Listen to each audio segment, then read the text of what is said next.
dan juga Andrian dan juga Bapak Ibu teman-teman sekalian pada siang hari ini. Assalamualaikum warahmatullahi wabarakatuh. Selamat siang menjelang sore. Perkenalkan saya adalah Rianggano Prianto.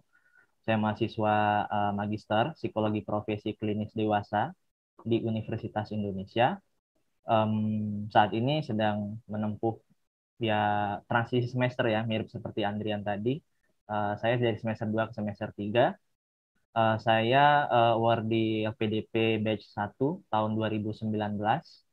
Kemudian untuk PK-nya saya tergabung di PK 152. Nah, pada siang hari ini saya akan mungkin sedikit share ya tentang tips dan trik menulis esai LPDP. Adapun mungkin share-nya hanya sifatnya secara umum ya, karena pada dasarnya esai itu dia ditulis spesifik, jadi setiap esai itu unik gitu. Jadi berbeda orangnya, berbeda background-nya, berbeda pengalamannya itu beda gitu. Dan juga rencana ke depannya beda itu tidak bisa kita samakan. Tentu kita harus sesuaikan dan benar-benar dibuat spesifik seperti itu. Jadi mungkin hanya gambaran umum yang mudah-mudahan bisa Bapak Ibu dan teman-teman untuk ini ya membantu begitu dalam penulisannya. Baik, sebentar. Ya, jadi apa saja yang akan kita bahas? Yang pertama ada 4 bagian ya. Jadi bagian pertama itu akan sekilas mengulas tentang SILPDP apa. Kemudian yang kedua adalah apa saja hal yang perlu kita perhatikan sebelum menulis. Dan kemudian yang ketiga itu bagaimana kita mulai menulis. Dan yang keempat mungkin ada sedikit itu ya, do and don'ts gitu. Apa yang mungkin lebih baik kita lakukan dan apa yang sebaiknya jangan kita lakukan dalam penulisan esai LPDP. Baik, mungkin ke bagian yang pertama gitu, tentang esai LPDP. Nah, jadi kalau untuk esai, jadi ini dari setiap periode dan tahun beda-beda begitu. Jadi kalau di tahun saya dulu itu adanya rencana studi dan proposal studi. Namun di tahun ini itu yang diminta adalah kontribusi di Indonesia pasca studi dan komitmen untuk mengabdi dan kembali ke Indonesia. Nah, yang kembali ini mungkin untuk awardee yang luar negeri ya. Jadi mungkin penekanannya di mengabdi dan kontribusi pasca studi gitu. Yang mana panjang esainya ini berdasarkan buku panduan pendaftaran LPDP itu terdiri dari 1.500 hingga 2.000 kata. Nah, esai ini adalah bagian penting ya, dan ini karena syarat juga pendaftaran dari LPDP-nya, karena ini menjadi kunci gitu, kunci dalam proses seleksi beasiswanya. Karena esai ini selain kita kumpulkan atau kita kirim di pendaftaran, ini juga akan kita bawa hingga nanti ke wawancara gitu. Di wawancara itu tidak sedikit awardee yang dan bahkan mungkin hampir semua gitu, termasuk saya sendiri yang akan ditanya gitu tentang esai-esainya. Jadi mungkin dalam penulisannya kita butuh perencanaan yang baik begitu. Jadi nggak bisa asal tulis saja untuk mencapai hasil yang optimal. Nah, jadi dari buku panduan pendaftarannya sendiri itu ada diberikan outline-nya gitu. Jadi apa-apa saja yang harus tercantum dalam esai yang kita tulis. Sebenarnya ada 6 poin, jadi di sini kita jelaskan 3 poin dulu. Yang poin pertama adalah deskripsikan diri saudara gitu. Jadi kita diminta untuk mendeskripsikan diri kita gitu. Ya, mungkin di sini lebih baik kita jabarkan latar belakang kita seperti apa, baik dari pendidikan, jurusan, kemudian secara pengalaman juga bisa kita jelaskan, dan mungkin ya rencana-rencana kita, target-target kita bisa dijelaskan seperti itu. Nanti mungkin kita akan bahas lebih lanjut di bagian selanjutnya. Kemudian kita juga di yang bagian kedua diminta untuk mendeskripsikan apa masalah yang urgent atau penting gitu yang dialami Indonesia saat ini ataupun lingkungan sekitar kita gitu di daerah. Dan tentunya solusi penyelesaian yang kita tawarkan itu apa? Apa yang kita bisa tawarkan untuk menyelesaikan masalah yang urgent tersebut. Kemudian yang ketiga, kita harus bisa jelaskan juga mengapa sih kita itu layak disekolahkan gitu. Apa pentingnya ilmu yang akan kita ambil di program pasca sarjana itu, baik di magister maupun doktor, terhadap kontribusinya dalam penyelesaian masalah yang terjadi di Indonesia itu. Jadi kita harus mampu gitu. Mengapa kita penting untuk disekolahkan itu kita harus mampu jelaskan.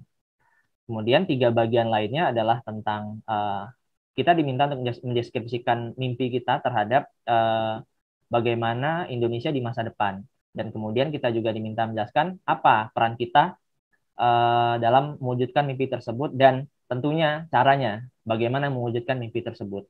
Seperti itu. Baik, Nah, jadi kan kita tadi sudah ini ya, sudah bahas satu persatu mengenai outline-nya gitu yang diberikan oleh LPDP. Kita diminta untuk eh, apapun yang kita tuliskan itu mencakup ke dalam 6 poin tadi gitu. Jadi dengan adanya poin-poin tadi harusnya kita bisa fokus gitu. Kita fokuskan perhatian kita dan mungkin apa yang kita baca, kemudian apa yang kita tuliskan itu ke dalam 6 hal tersebut. Jadi supaya tidak melebar kemana-mana seperti itu. Nah, kita masuk kepada bagian yang kedua. Jadi kita perlu tahu nih apa hal-hal yang perlu diperhatikan sebelum kita menulis esainya.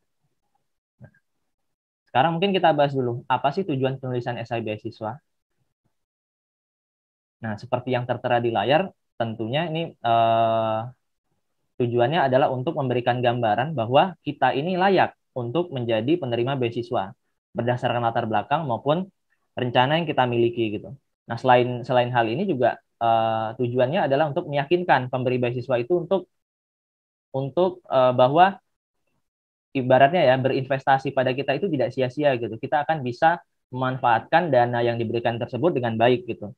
Dan tentunya karena kita bertujuan untuk meyakinkan pemberi beasiswa itu supaya kita dipilih, kita harus bisa menonjolkan nih apa kelebihan-kelebihan kita dibanding calon awardee yang lain gitu.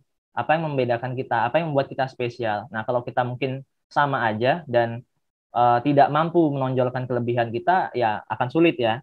Dan tentunya dalam penulisan esai pun juga perlu kita perhatikan bahwa kita harus bisa menampilkan hal potensi maksimal gitu yang ada pada diri kita begitu. Jadi mungkin ya ya mungkin kalau kita mungkin bahas sekilas ya tidak semua orang mungkin bisa lulus tepat waktu dengan predikat cum laude misalnya begitu. Atau tidak semua orang punya kesempatan magang di tempat yang mungkin bergengsi, tidak semua orang dari kampus yang top 3 di Indonesia maupun di tempat lain misalnya begitu. Tidak semua orang bisa begitu. Namun bukan berarti itu menjadi sebuah apa ya? Sebuah kekurangan yang tidak bisa di adjust atau kita sesuaikan itu masih bisa kita sesuaikan. Kita masih bisa menunjukkan potensi terbaik kita itu seperti apa dalam esai. Nah, mindset itu mungkin yang perlu kita tanamkan dulu sebelum menulis esainya. Ya, sebentar. Oke, dan ini hal yang perlu diketahui. Jadi kita perlu ketahui dulu, ketahui apa?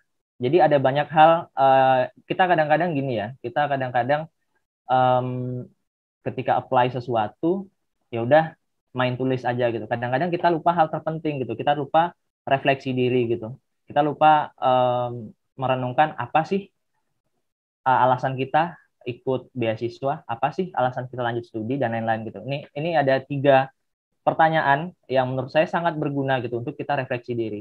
Misalnya kita coba ke satu hal gitu. Dari what dulu. Apa? Apa yang menyebabkan kita untuk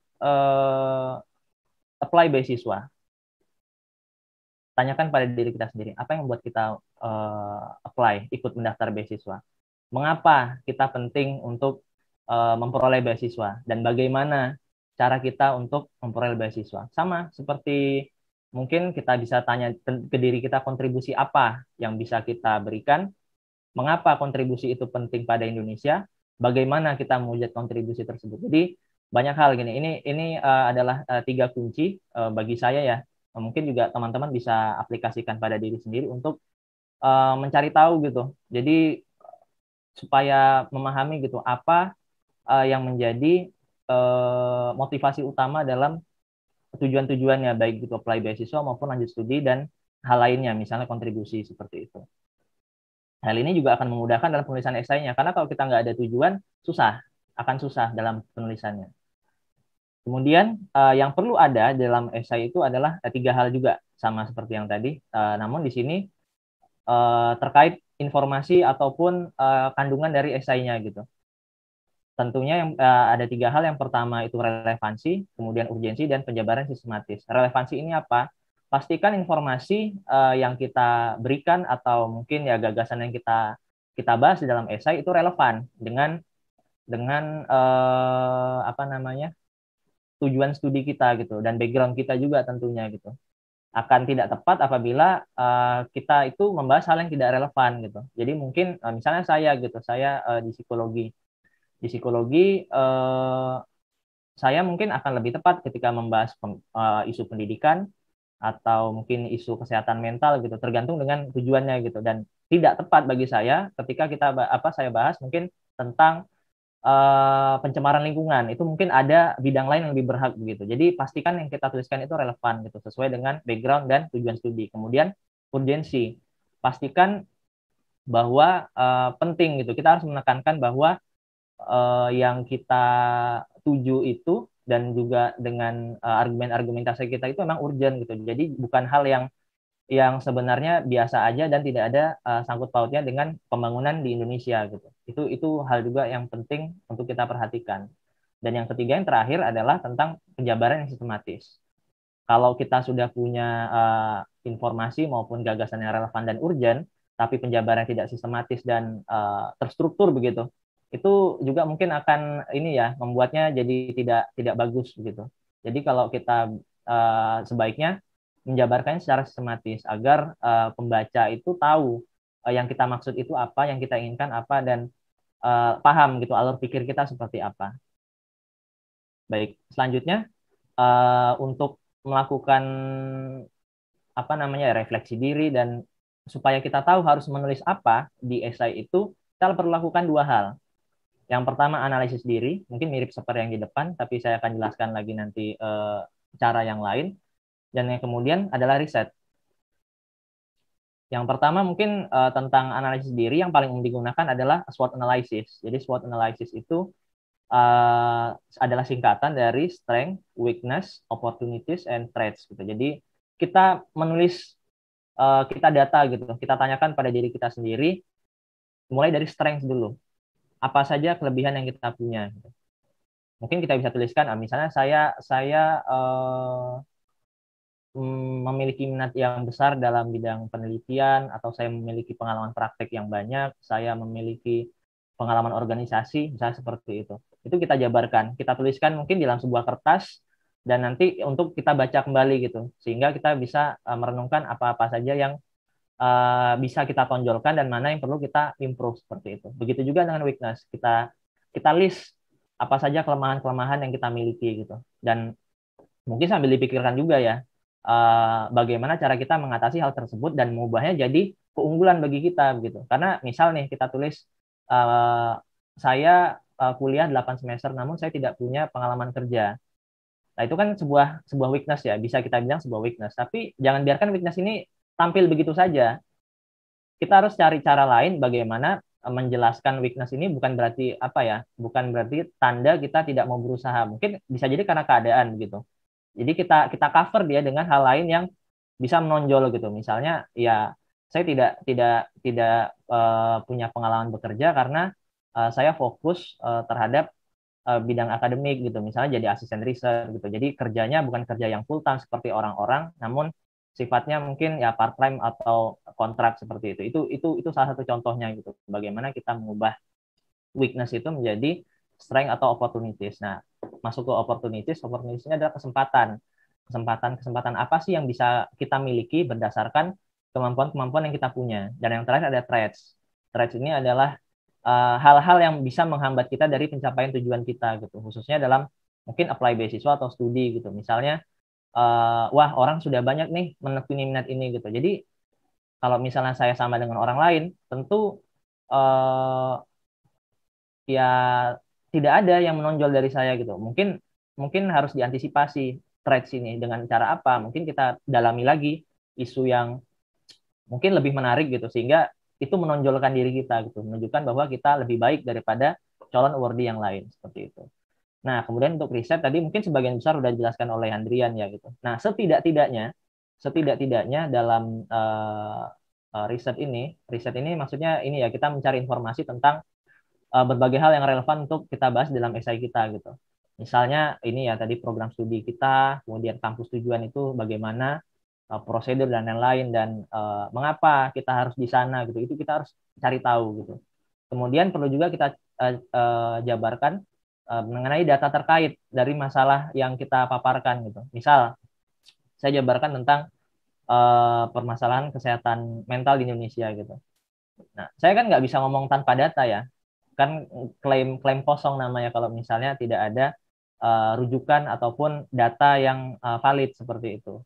Nah, waktu dulu saya coba kutip dari riset kesehatan dasar dari Kementerian Kesehatan, diketahui bahwa sekian orang itu mengalami problematika atau permasalahan kesehatan mental yang tidak memperoleh bantuan profesional seperti itu. Jadi kita paparkan data-data terkait gitu. Jadi sehingga kita membuat statement itu ada dasarnya. Dan yang terakhir, kontribusi kita terhadap pembangunan Indonesia itu seperti apa dari prospek-prospek itu ya. Jadi kayak kita menempuh pendidikan di kampus A, di program studi A, ini kontribusinya nanti ke pembangunan Indonesia seperti apa gitu.